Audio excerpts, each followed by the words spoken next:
Hello everyone, welcome back to Shexa's YouTube channel. Today we are having another lecture. We are going to talk about several things. Since we have some questions that are not answered from a previous session, we are going to address those, and then we go next to some of the things that that needs a clarification. So let's let me read the questions. Question number 1, we have dealt with it in our previous lecture. Question 2a, we dealt with it. Then question 2b, types of servers and their importance. Yes, we are going to talk about this question 2b today in this lecture. And then from there we look at this other question. This one, which says a large company is learn what. We have talked about it, and I've provided video links for you, so that maybe you can go and watch them at your own designated time. So today we're going to look at question B, which says computer can cause health problems. Identify these problems, and for each problem give a method which can be used to avoid it. Computer can cause health problems, so we are going to talk about those health problems. So since I observed one of the comments was saying please we need more of practical lectures, I loved that, and in this lecture we're going to have a practical, most probably at the end. It's going to be the last part. I will start with some theories, answering these questions that came up.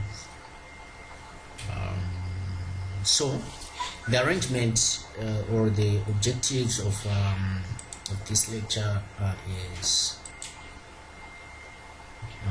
like this. Right, the first thing that we're going to look at human health problems caused by the use of computers. We're going to look at that.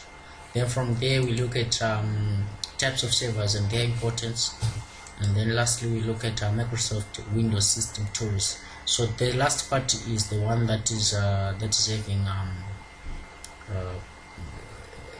practicals. So if you are new to this channel, if you haven't subscribed, please like, comment, share and subscribe, so that you do not miss out any new video that we upload on this channel. Right, so let's not waste time. Let's get into business. All right, like I said, we are going to start with human health problems caused by the use of computers. Let's get into that topic.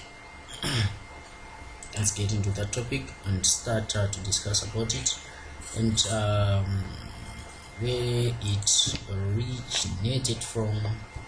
So this is the question that we are dealing with. Right, so let's get into it.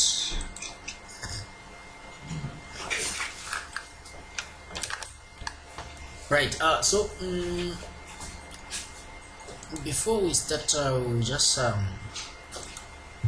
tell you some of the things that happens when people are using computers, and I will show you some events that can actually happen in an office. And I do not expect you to confuse computer-based or human health problems caused by the use of computers.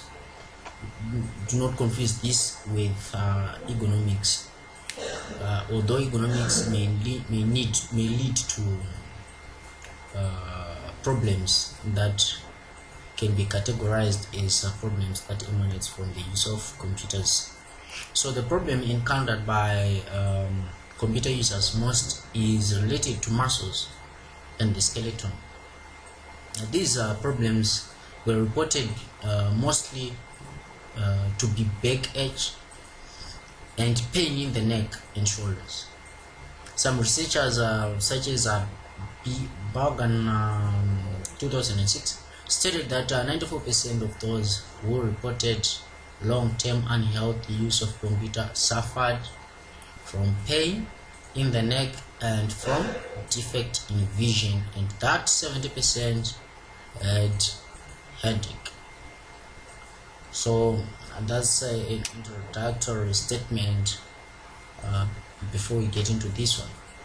So I've categorized the human health problems into two categories. The first one being physical problems, the second one being psychological problems.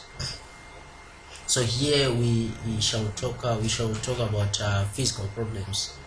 We start with RSI, which is a repetitive strain injury. With the repetitive strain injury, it's that pain which occurs with exhaustion in the beginning and disappears with the cease of work, that in later time the pain still exists even when resting, and that the lightest work becomes hard to do. Even once you have left the computer, once you have left the office, you may still feel the pain. And even when you are resting, you might still feel the pain. There's some light jobs that you used to do with easy might become hard to do. And how can this be resolved? A number of breaks should be given while working in front of a computer, to have a rest, to stretch out the body. Right? So a number of breaks should be given while working in front of a computer, to have a rest and to stretch out the body. During these breaks, doing the correct exercises with the hands, wrists, arms, neck, legs and shoulders will be beneficial for the body,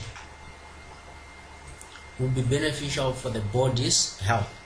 We shouldn't actually grip the mouse much. It is necessary to keep the arms and the hands warm. The reason is that cold muscles have a higher risk of injuries that result from overuse of computers. Unnecessary use of computer should be decreased to the least. Make sure you are using a computer for something which is very necessary, not for funny always. You might also choose to use sound recognition systems in some cases. Maybe instead of reading some PDF documents, you might choose to listen to audio files. Maybe it's a movie. You might choose to maybe it's a book. You might choose to listen to audio version of that book. So sound recognition systems can be used instead of keyboard and a mouse. So instead of typing in some words and characters, you might use voice input systems. So that's it for this RSI healthy problem. We then go to the next one, which is Carpal Tunnel Syndrome. This is an illness caused by injuries that occur due to force on the median nerve found in the wrist. So its symptoms can occur as tingling in hands and fingers, and the feeling of lethargy, sudden pain in wrists, in arms, and sometimes even in shoulders, neck, and in the body or in legs, and difficulty in making a fist or holding small objects. In the end, it might result in being unable to grasp objects, evident impotence, and weaknesses in the muscles controlled by the median nerve. So the median nerve is the one that is affected mostly by this problem. The most commonly made wrong movement while typing something on the computer is stretching the hands. For the combination of keys, maybe you want to say Control Shift A, or you want to say Control Shift N for creating a new folder, or you want to say Control F5 or Control F12. Pressing these keys at the same time, you shall or you must use two hands instead of using one hand's fingers. So the correct movement is using the two hands when pressing two keys together. The hands should be parallel to the keyboard without twisting. So do not twist your hands while using the computer's keyboard or using any kind of computer device. So while typing, there shouldn't be any pressure on the wrist or on the forearm. For the correct position, hands should be over the keyboard, resting on anything. We shouldn't use the wrist supports while typing. So these are designed for use while resting. The wrist supports should be at the same level as the spacebar. So your wrist must be at the same level as the spacebar. You know, the spacebar on the keyboard. So if our wrists are touching these supports, then it means our wrists have started to fall down. Another fault movement is twisting and raising the fingers while typing. Twisting and raising the fingers while typing. Those are faulty movements that we need to avoid. We should avoid such positions and movements. In order to press the function keys on the keyboard, it is better to move the whole hand instead of stretching the fingers. So rather than pressing the keys by force, we should slightly touch them. It's not by force. Whenever you find yourself pressing the keys or doing anything by force, technology is not by force. It's technical. So it's slight touch on the key pads. Let's talk about another physical problem: computer vision syndrome. People blink. Experts stated that people blink their eyes more frequently while using a computer than they do at other times, and that they face some problems related to this situation. So you blink your eyes more often when you are using a computer as compared to when you are walking along a highway or when you are walking along a pedestrian's way, or when you are cycling a bicycle. So in order to avoid these problems, it could be beneficial to rest their eyes. You better rest your eyes by giving a break, or to blink your eyes frequently, consciously. You must know that now you need to monitor your eye blinks. Situations such as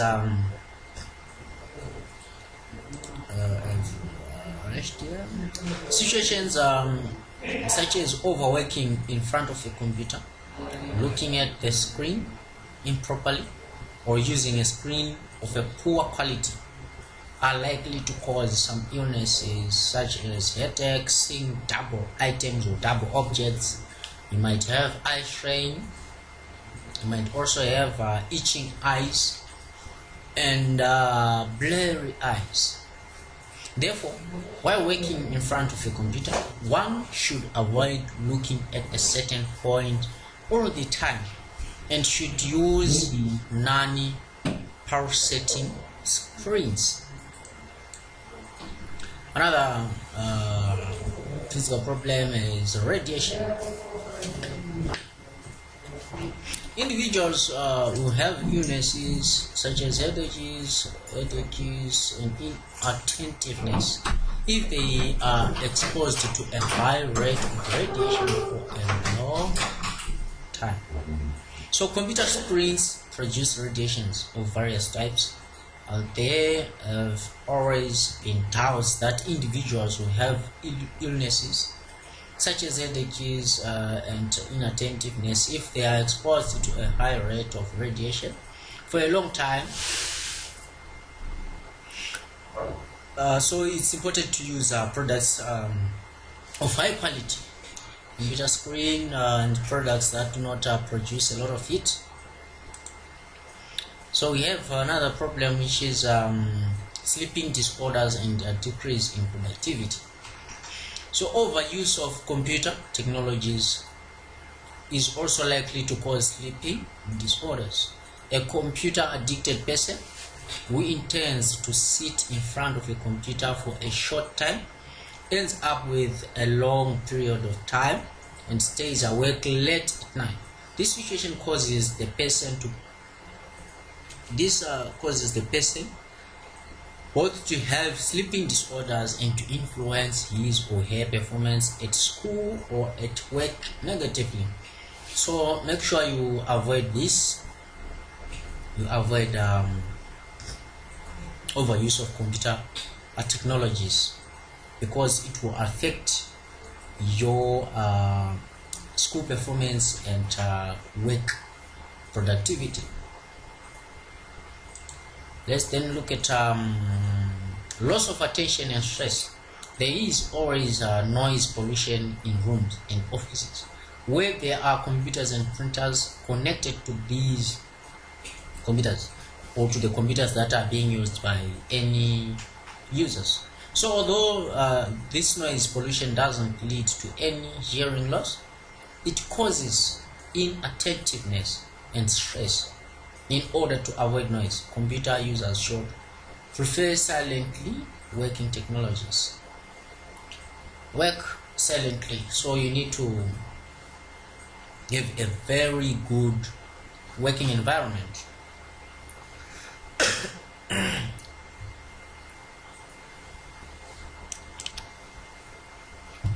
Right, another physical problem is problems due to inactivity. Experts believe that sitting in front of a computer without doing any movement might cause the lung veins to be congested, an illness called pulmonary embolism. In recent years, it has been revealed that inactivity might also contribute to obesity in childhood. Computer anxiety and internet addiction. These two are psychological problems. So let's start with internet addiction. The internet, connecting computer systems together, has countless benefits, yet it still has potential risks in terms of security. Some researchers revealed that the internet influences the psychology of about 30% of its users negatively. There are some risks of the internet, especially due to the websites with harmful content for children, adult sites of racism and terrorism, sites for drug and armed brokers, sites including secret or incorrect information. So you don't need to be an addict of the internet, or some gamers might get addicted to computers. So we have computer anxiety. Some researchers define computer anxiety as feelings of fear and worry that occur while using a computer. So computer anxiety causes individuals to become introvert and makes them stay away from places where there are computers. Therefore, the society ends up with unsocial individuals. In this information era, in order to decrease computer anxiety of individuals, they can be given more computer lessons during their education. Now let's look at some psychological problems with some terms that you may not find in the dictionary, but being used to define some of the psychological problems that we face when we use computers and internet and other things that are related to technology in this information era. We have Egosurfing. That's an illness of regularly searching for one's own name on the web and checking what information is available about one's own on the net. So it's more like type my name Shakespeare on the internet. I try by all means to find what is more information that is linked to my name. Infornography, the word derived from pornography and information. It describes the state of trying to soothe hunger for information on the internet. We have blog streaking, we have YouTube narcissism, we have MySpace impersonation, Google stalking, cyber contria, photo locking, Wikipedialism, and so forth. So I'm going to give you this as a takeaway. Go and find out what these terms actually means when we are talking about psychological problems. Right, this section where we talk, where we discussed about health problems, it ends here. I'm going to leave you watching something. I'll leave you watching this before we get into the next section. So enjoy this short video.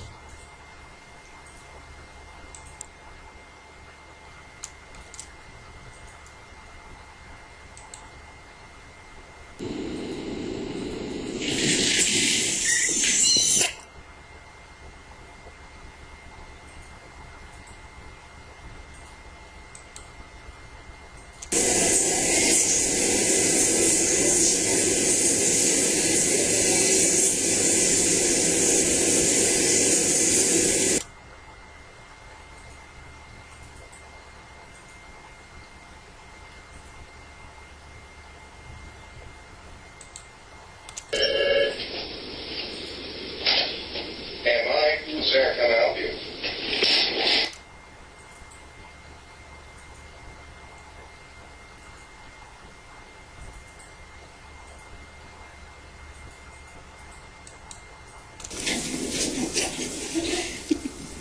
I want to do it so you can do my face.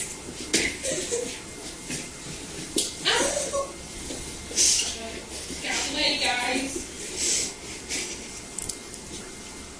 Hold up the energy.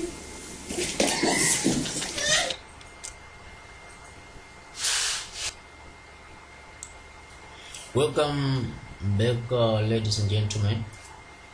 Let's look at some of the questions asked by some colleagues, some members, and we have talked about question number 1, which is covered by a certain video which exists in a certain playlist called Computer Networks in the Internet, ITCA. So question number 1 and question number 2, they are all answered by 2 videos that I've talked about. And now we want to talk about types of servers and their importance. Types of servers and their importance. So that's one request from the students or from one of the members, and that is within this field.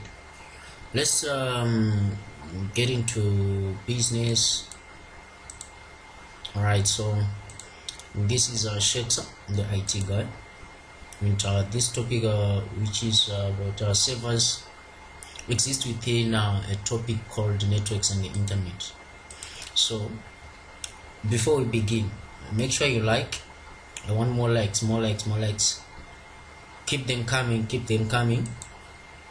I want comments as I talk, as I speak, as I discuss some of the things. Give me more comments.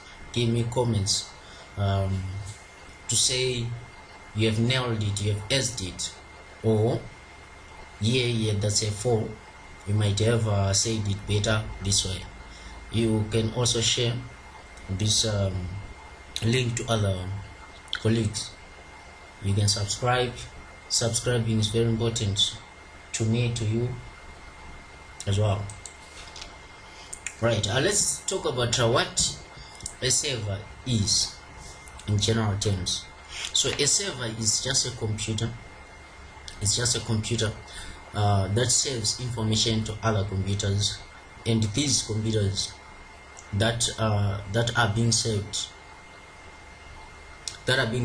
information, they are called clients, and these clients can connect to a server through either a local area network, that is LAN, or a wide area network, that is WAN, such as the internet. So from this illustration, you can see that this is the server, and this server is the one that is actually saving information or data to the clients, and the clients are actually requesting for data or service from the server. So that's these are the client requests coming from left. These are the client machines with client applications. They request for data or service from the server. Right, so the server then gives a response through data or service required by the client machines. There are a number of different types of servers, including web servers, mail servers, and file servers. I've just mentioned a few, but you will see more servers as we discuss about computer servers. Excuse me. Right, so previously these are the client requests coming from the clients. So the clients are sending client requests to the server. That's why we have the heading called client request. So the server is receiving client request. Therefore, after receiving client request, what happens? It saves the client with the data or service or information. You see, so it's sending out the data to respective clients, as you can see from the illustration here. This is our server,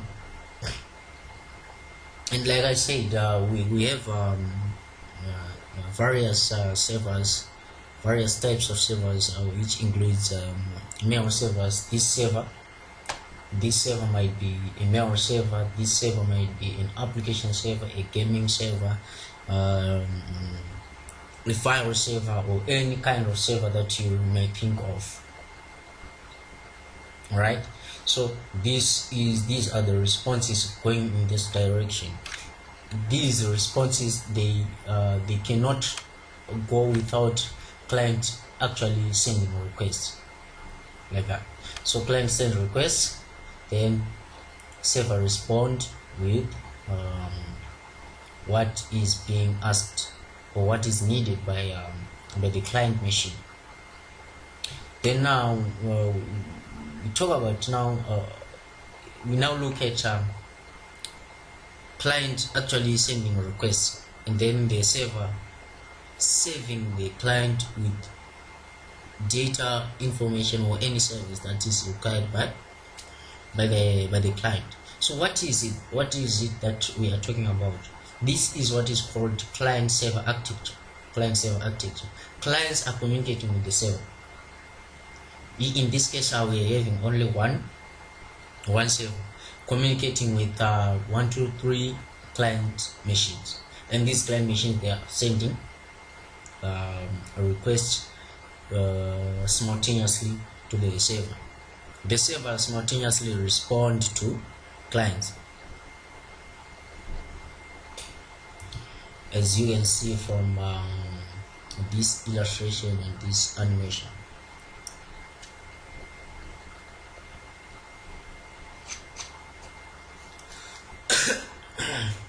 Sorry. Right, so I think I'm done describing what a server is. Everybody is now aware and now knows what a server is. You now know what a client machine is. As we proceed with this lecture, you will find that if you have missed some of the things here, you may fail to catch up with what we are going to discuss in the next few minutes or seconds. So make sure you understand this stage where we said we defined what a server is. We now know what a client machine or client system is. We now know what a client server architecture is. So the architecture is made up of the server and at least one client, and these two, the server and the clients, these two types of nodes which exist in a network, they are communicating with the client requesting for data or information or any service, the server serving information, data or service to the client. Right. If you do not understand this, please give a comment. Let me check on the comments and respond. Right, so let's go to the next section where we now talk about a web server. A web server, you know, a web server, this is our web server here, this one. So let me actually label it as web server. Web server. So the side where we have our server does not change. We have our web server on our left, on viewers left. Then we have our client machines to our right side. And the client machines are sending requests, and these requests, they differ depending on the kind of server that we have. In this case, we have a web server. So generally, let me define a web server like this. A web server serves web pages. It provides web pages. If you have a plate of SADA, what is it that you are serving me? You are serving me SADA. So this web server, you have a pot with SADA, you put it into a plate, you serve it to me, right? So that's serving me SADA. You get it? So the pot with a lot of SADA, that's the SADA server. SADA server, right? You get it? So that pot, that's the SADA server. All people that are going to get SADA from that pot, those are client users or client people or client machines or client systems. Excuse me. So that's what we are talking about here. When I'm saying web server, you need to know that what this pot is cooking or is delivering to the clients is something related to web. So a web server serves web pages to computers or to clients that connect to it. So a web server has got web pages, it has got websites. You get it? So it also can pass scripting languages such as PHP, ASP, and JSP. As you can see from this animation, if I am to pause it, let me just go back a bit. right.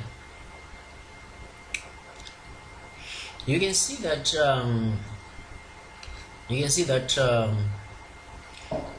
the client is requesting for web pages, PHP, check it, web pages, PHP, JSP, ASP, data or service. So the data or service or information that is being requested by the client is either web pages, PHP scripts, JSP scripts, ASP scripts, or any related data information or service that is related to web server.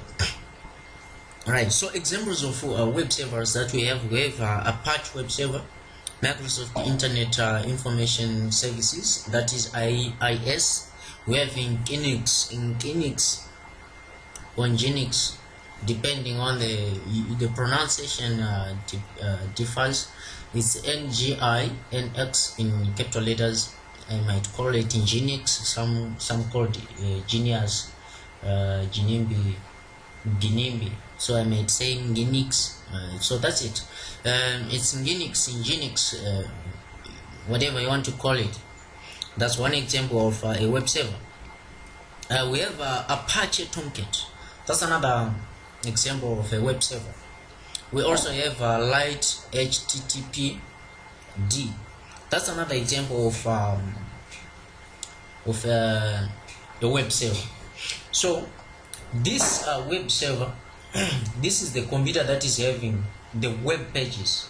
It's having PHP scripts, it's having JSP, it's having ASP, all kinds of scripting languages, web HTML, web pages, and so forth. They all exist in there on this web server.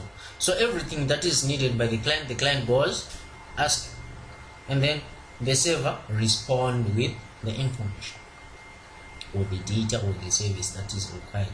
The PHP might be calculating a factorial of a number, or it might be calculating salary, net salaries for employees. Maybe it's an application that we have on there, and so forth and so forth. Let's now talk about another server, and this server that we are going to talk about is the mail server. Mail server, it has got some of the things that are different from other servers, because what it does is a mail server, it stores users' email accounts and sends and receives email messages. So it has got a storage capacity of storing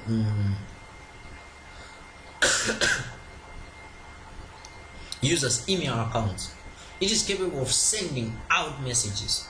It is capable of receiving email messages. You see, so it's doing all this on behalf of the client machine. It's doing this on behalf of the client machine. For example, when you send an email to a friend or to anyone, the message is sent by a mail server using SMTP protocol. You see, so let's talk about this animation and what is being depicted by this illustration. So what I'm saying here is you have this is a client machine right here to our right. This client machine has got a client application called Google Mail, for instance. All right, with Google Mail we've got a folder called inbox, and this inbox it requests for messages from the mail server. Do I have any messages sent to me? That's the client asking this the server. So the client requests for emails. It requests for emails, and then the mail server checks within the user's email account to say, did you receive anything? Right? If we have received anything, then it responds with messages, and the messages are sent into the inbox folder of the client machine. If you want to send a message, you write it on your client machine. After writing it, you click or press on the send button. The moment you click on the send button, the message is sent to a request to send a message is sent to the mail server. The mail server then sends the message to the respective recipient.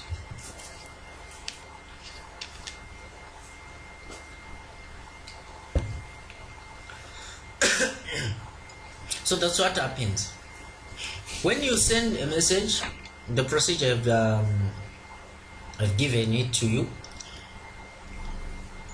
So the types of servers that we have: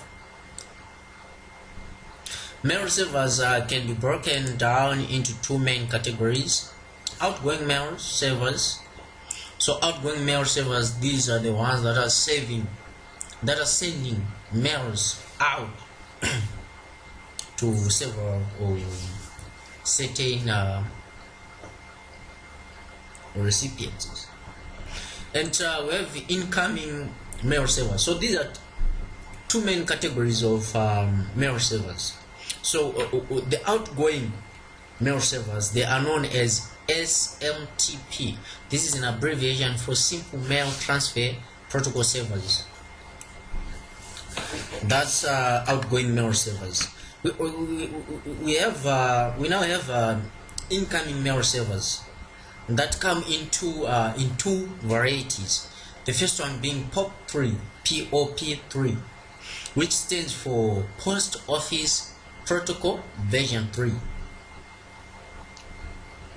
These servers are best known for storing sent and received messages on PC's local hard drives. You see, that's it, on client machine. So we also have IMAP, which is IMAP, which is an abbreviation for Internet Message Access Protocol server. And these servers always store copies. It stores copies of messages on servers. You see, most POP3 servers can store messages on servers.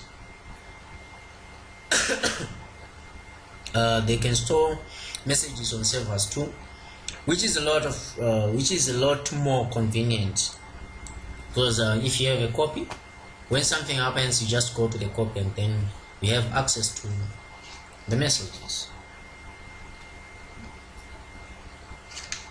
Right. Let's go to the next server. We have a file server. Right, so let me have a correct labeling here to say file server. Alright, and let's talk about the file server.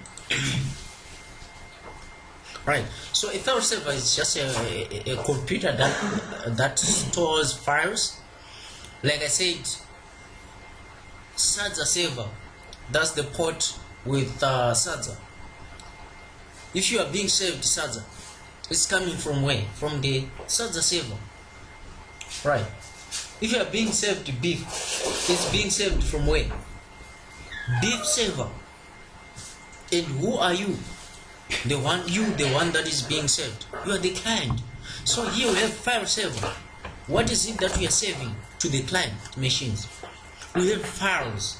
What kind of files? We might have music files. What else? PDF files. What else? We may have zipped files. A lot more, several types of files that we might have. But some of the file servers might be dedicated to say, this is a music file server, this is a video file server. For example, if you talk about YouTube servers, they do have video file servers, so they might call them video servers. So in this case, what kind of requests do we receive on the file server? We receive requests about files that we have in the server. So a file server is a computer that stores files that can be accessed by other computers, and these other computers, they are the ones that we're calling client computers or client machines or client systems. File servers are often used within local networks and typically require a password or some kind of authentication to connect to it. So that's the file server for you. Let me remind you to give me more likes. Give me more likes if you are understanding what I'm describing, what I'm discussing with you here. Give me more comments if you do not understand any of these concepts that I'm talking about. Give me comments. Share this with your colleagues. I'm observing that not all of you are available on this channel. Some of you are not here. Please share the link with others so that they join us here on this live streaming. Right, let's talk about the other server that we have.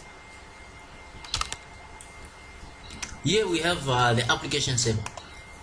So let me have app server here, and let's show the application server. So what do we have on the application server? What do you think we have? I want to see answers on the comment section. What do you think we have on the app server? I'll wait for 20 seconds. I want to see answers coming in the comment section. What do you think this app server is having? What is it that the server is hosting? What do you think is stored within the application server? This is our application server right here to our left. What do you think is within this application server? I think 20 seconds is up now. Yes, I'm seeing answers there. Yes. Right, let's not waste time by reading those answers. Let me just tell you what an application server is.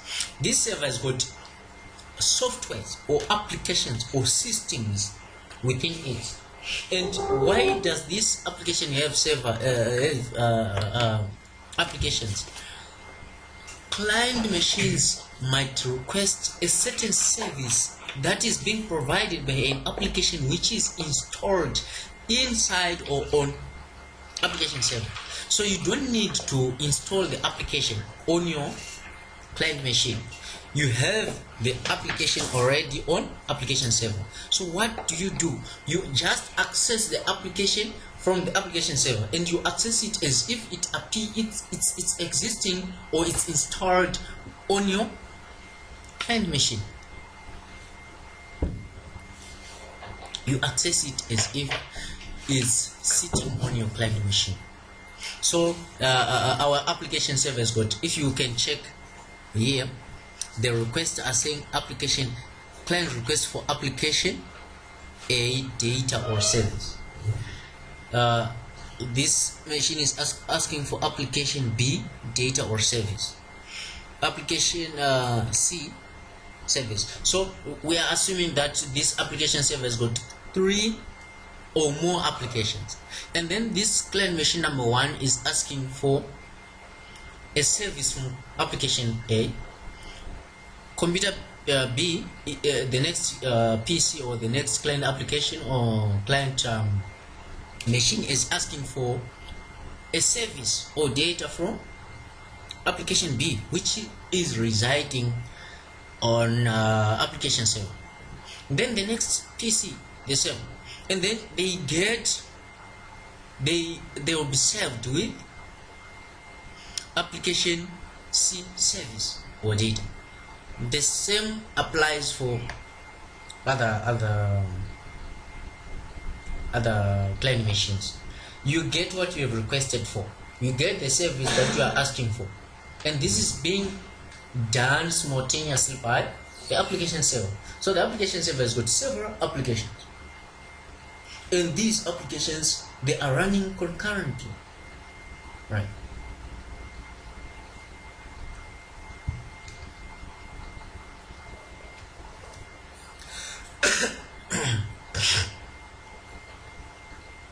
Right, I hope you are enjoying the animation and the illustrations and the discussion and the descriptions that I'm giving to you. I hope you are understanding this. You know, the time that I take preparing this for you guys, it shows that I value you a lot.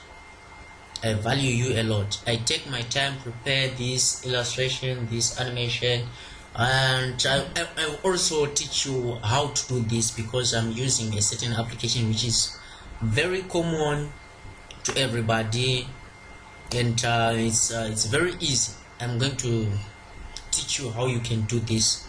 Maybe on our is it Friday or Thursday lecture? Maybe I will show you on Friday or Thursday lecture, and it's part of the practicals that you are supposed to have if you are doing a ITCA course, which is information technology and computer applications. Right, let's talk about another server. We have a proxy server. So with proxy server we have this proxy server is a server application or appliance that acts as an intermediary, where it's between the client and other servers. You see? So it's a server application or appliance that acts as an intermediary for requests from clients seeking resources from servers that provide those servers. So these are other servers that can provide different services, and these are the clients. They send their requests to these servers through the proxy server. So they send the message to the proxy server. The proxy server gets forwards the request to a certain server, gets the information or data or the service, then sends it back to the client. So but somebody can say, why do we have a proxy server? Why do we need a proxy server? I'm going to explain some of the reasons why proxy servers are important in local area networks or in wide area networks.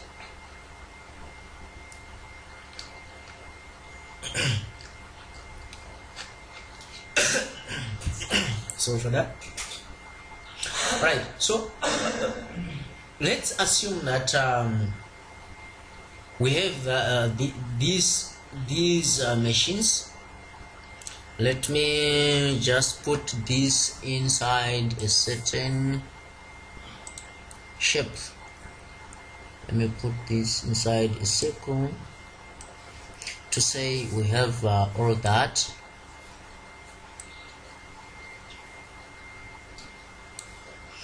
Alright, let me add an animation so that maybe it becomes clear.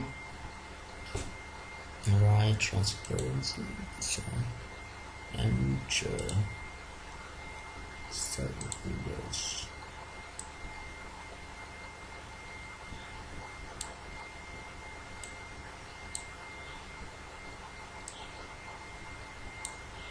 Right, so here we have our proxy server. Let's assume this is a single network, right? A local area network circulated here. I think my server is not within the network, and let me just label this as LAN.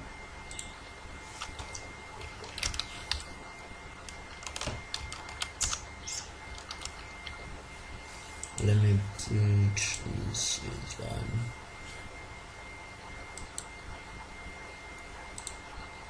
Right. Sorry guys, so we have our proxy server. I said proxy servers, but it's just a proxy server, and we have client machines within the same network, and these servers, they exist outside our local area network, right? You get it? So our client machines, they send requests to the proxy server, and the proxy server forwards the request to respective servers that exist maybe within the internet or somewhere else in a DMZ or anywhere else. You get it? So what happens is, what this client is requested once, it comes from the server and it's saved within the proxy server. When this other machine or this other client requests the same thing, we no longer need to go out of the local area network.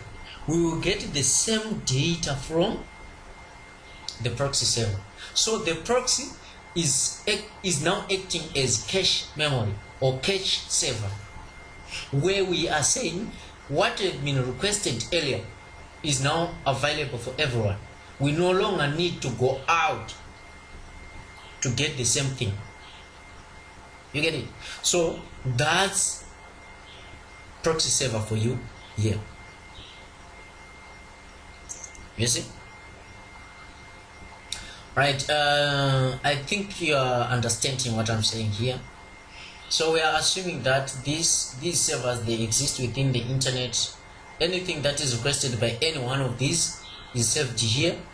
Whenever any other client requests for the same thing, it's now being retrieved from the proxy server. We no longer need the proxy server to forward the request out, but it will just retrieve what is already available within our local proxy server. Right, so that's the proxy server for you. If you do not understand proxy server, please give a comment there, give a comment so that maybe we can talk about it right away there in the comment section. I'm having an assistant here who is helping me to respond to your comments. So do not worry. You are well covered in the comment section there. All those things that you do not understand, put them in the comment section. If they need clarification through a video or through another lecture, we will actually do the lecture live, or I will do a video for you. So keep commenting. I love this group of viewers. You really respond through likes, through comments, through sharing and subscribing. Thank you very much for that. I'm not yet done. We are not yet done. Let's go to the next other servers that we have. We have database servers, we have gaming servers, a lot of servers that are available out there. So the takeaway that I'm going to give you is this: go and look for more servers out there. Find their functionalities. Find some examples of those. Tell me what is available within the server. Are we saving beef? Are we saving applications? Are we saving web pages? Are we saving what? What is it that is being served by the server? What kind of requests are being sent to the server by client machines?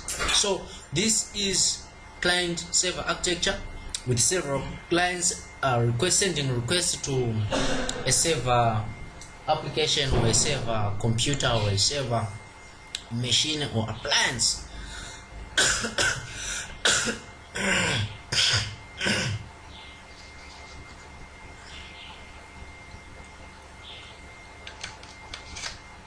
Right, so I think we are done talking about servers. If you have any server that you do not understand, you may try googling. You are illiterate researchers. Do the research. Don't just wait for Mr. Shakespeare to come up here and spoon feed you.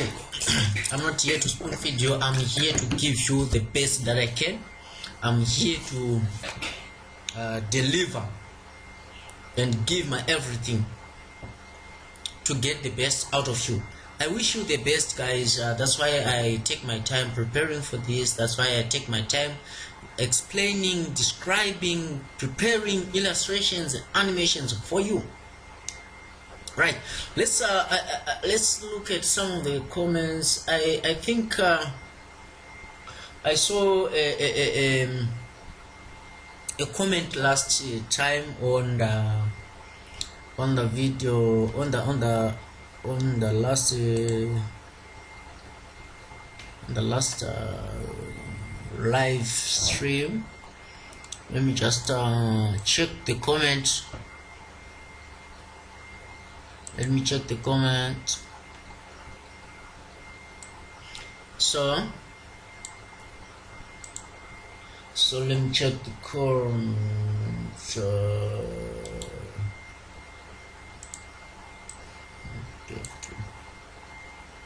Get the share link. Let me get the link here.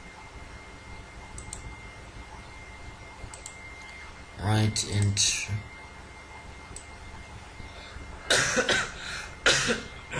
sorry guys. Right, so let me open the video, the previous in the previous lecture.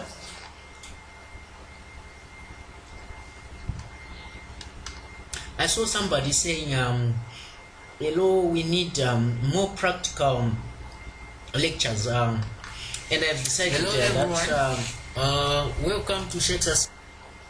I've decided that I need to give you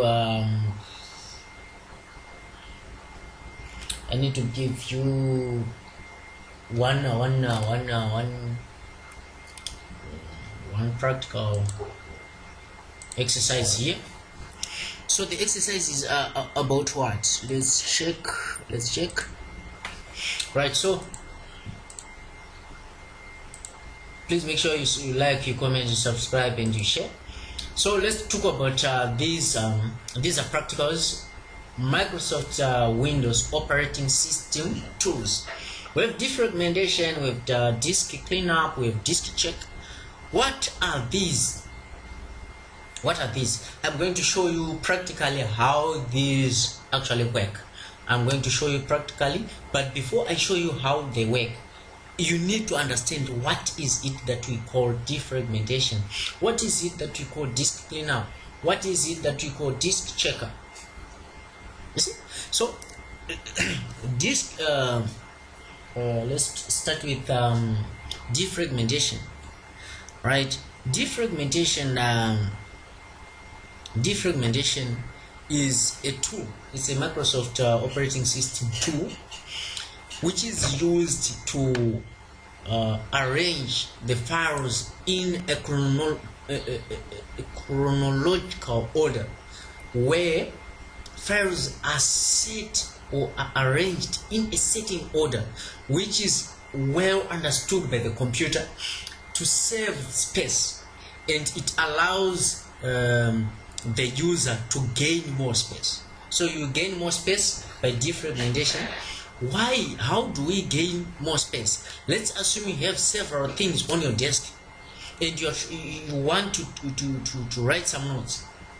If your table is scattered with a lot of things, with lunch box, with drinks, with papers, with your computer, with envelopes, with the desktop applications, with electronic things, you cannot write the notes in a favorable posture. So you need to arrange your things in a certain order. Let's assume you're at home. If you want to look for something in your room, you really know that this kind of trousers, I'm going to get it in my wardrobe, maybe on the hanger, or inside a certain shelf of the wardrobe. Maybe it's your boxer, or maybe it's something that you want to wear. You know where to look at it. But now, if the spoon is within the wardrobe, and maybe a cup is on the sofa, and what else? We have the trousers and the pants where in the kitchen. When you want to dress up yourself, will you go to the kitchen to look for those things? You need to look for those things in their rightful positions. So defragmenting is putting every file, every set on its rightful position. So arranging things in their perceived order, putting files, putting folders in their respective files. So you gain space, but you don't lose anything. You just gain space by arranging things in a good order. So disk cleanup now. What is it that is disk cleanup? Let's assume you have bought a new laptop and you get it home, well packaged. You do not open it within the shop. You decide to open it while you get home. You get home, you open it, you remove the packaging. Those let's assume that you bought a laptop today. Tomorrow you buy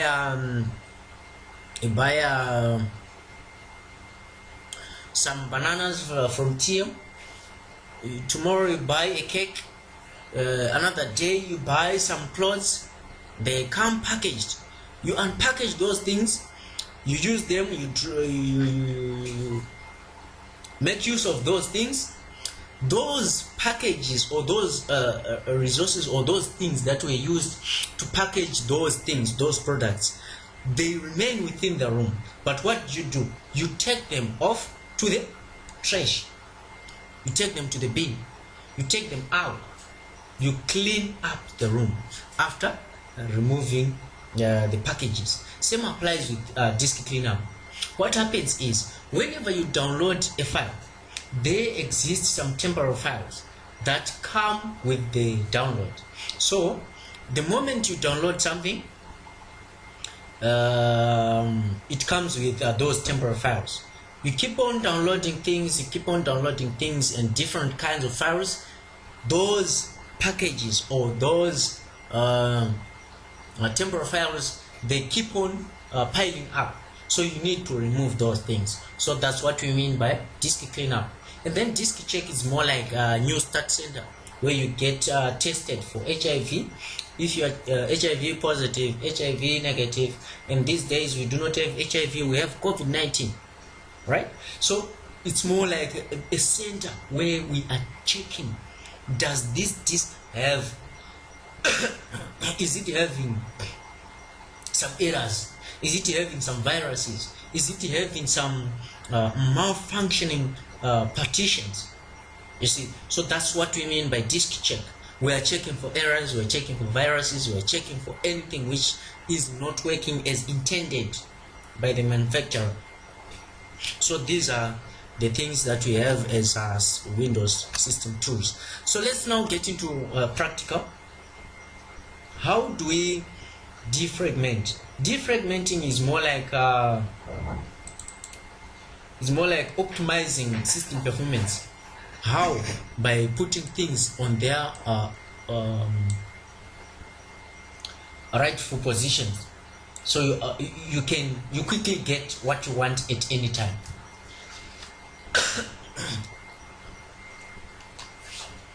Right. So defragment, we click there. So let's say we want to defragment C drive. So you right click on this drive, you say properties. Right, from properties you go to tools. Since we have been talking about so since this is what system tools, so you open this tab called tools here. Then if you want to defragment, you say optimize. You click here. The moment you click here, it will give you this window. You see, so you if you want to execute defragmentation, you now click on optimize. So I'm not going to click on optimize because it takes time. So I recommend that if you want to optimize your computer, if you want to optimize or defragment your computer, you do it when you are going to sleep. You leave your computer plugged to power if you do not trust your battery, or if your battery doesn't last long. You plug it to power, You then click on optimize, or you can change settings. On the change settings, you will see that it runs weekly, or you may change it to run daily, or you can change it to run monthly, and you can change priority of this task. So that's a defragmentation for you. If you want to analyze, you click here and you observe the amount of space that you're going to gain from doing this exercise of defragmenting.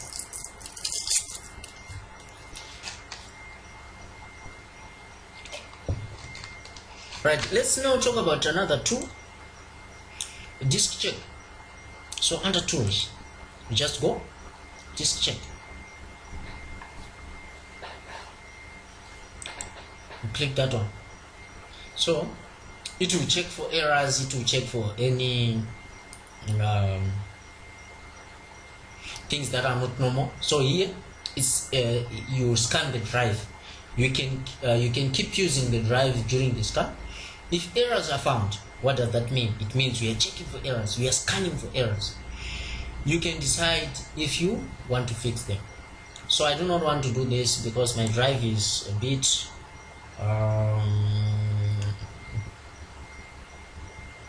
big, and it has got a lot of things that I do not want it to scan, and some of the things will be caught as viruses, so I do not want to disturb it. So we also have what so these are the tools that we can talk about. Then the disk cleanup, you go back to general tab, then you click on disk cleanup. So that's how you do a disk cleanup, that's how you do defragmentation, that's how you do disk check. If you do not understand these things, so this is disk cleanup is calculating how much space you will be able to free on disk C. This may take a few minutes to complete, so I do not want to do this. It will slow my machine, it will take time, and I do not want to be disturbed. So that's it for a short practical that I've decided to give you. Thank you very much for staying with me on this channel. If you haven't subscribed, please make sure you subscribe. Subscribe, like, share. Do comment. So that's it for you, ladies and gentlemen. So what have we covered? We have covered servers. We have covered another practical, which is about Microsoft operating system tools. Right. Make sure you subscribe. Like, comment, share, and click the notification button for new videos that we're going to upload on this channel. Right, thank you very much for being with me. If you haven't subscribed, please make sure you subscribe, you like, you share, you give a comment. I want to thank those that gave me some advices when they were with me last week on Friday, if not mistaken. I'm now feeling better. Thank you for praying for me. Thanks to those who wished me well. Those that are praying for me, please keep on praying for me. I'm recovering very well. I'm happy that I tested COVID-19 negative. I'm not COVID-19 positive, so I'm happy for that. I was suspecting that I do have COVID-19, but I'm now clear. I'm happy that I'm free of that killer disease. Thank you very much. So please subscribe, those that are subscribing, those that have subscribed, I thank you very much, and I wish you the best in everything that you do in your life. May God bless you. Enjoy the rest of your Wednesday. Enjoy your Wednesday. Goodbye.